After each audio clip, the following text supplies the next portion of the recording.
नाशिकमध्ये कोयत्याने तरुणाचा खून, पूर्व वैमनस्याचा संशय. नाशिक शहरात पुन्हा एकदा धक्कादायक खुनाची घटना समोर आली आहे.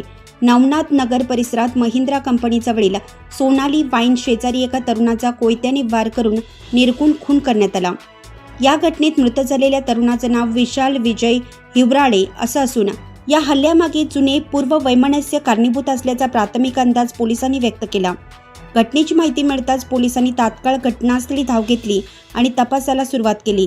या प्रकरणी 2 ते 3 संशयितांना ताब्यात घेण्यात आले असून त्यांची कसून चौकशी सुरू आहे.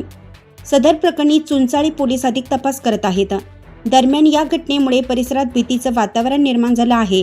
पुढील तपास चुंचाळी पोलीस ठाण्याचे पथक करत असून लवकरच या गुन्ह्याचा संपूर्ण उलगडा होण्याची शक्यता वर्तवली जात आहे.